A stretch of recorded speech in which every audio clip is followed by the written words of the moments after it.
This man is all of us.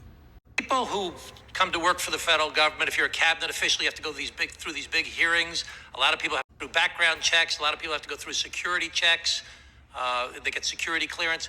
What kind of background checks or transparency into the background of Mr. Musk or the people that are working for him has been done? Do you know, Mr. Dubois? I don't know the background checks. I know President Trump had an electoral mandate to create. No, I understand that. But he has his electoral mandate to hire cabinet officials, but they have to go through hearings and things like that. Mr. Sepp, do you know how these people were vetted? No. Mr. Lodwood, do you know how they were vetted? No. Ms. Kochelicek, do you know how they were vetted? We have not looked at these specific individuals. Ms. Olson, do you know how they were vetted? No. What kind of access does Mr. Musk and his team have?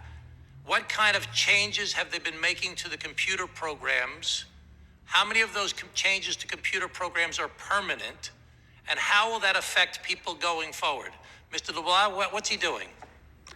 I don't know what he's doing. You don't know. I think Okay, he's Mr. looking Sepp, do you know what he's doing? No. Mr. Lodwood, do you know what he's doing? It would be inappropriate of me for comment on Ms. that. Kochelicek, do you know what he's doing? We have not looked at that. Ms. Olson? No. Does anybody here know what they're doing? Does anybody know what kind of keystrokes changes they're making and they're permanent? Does anybody know what their backgrounds are? Does anybody know what they're doing with the information that they have and how they're using it? I agree with my colleagues who noted before that Mr. Littlejohn, who disclosed this information, is a criminal and deserves to be in jail, and I'm happy that he's been prosecuted. And anybody who has violated 6103, that takes private data and shares it with other people should be prosecuted to the full extent of the law. We in Congress have an obligation as an equal branch of government to monitor what's going on right now. We're all for finding cost efficiencies. I know Mr. Bean, for example, has the DOGE committee. That's a great thing for us to look for efficiencies, to root out waste, fraud, and abuse.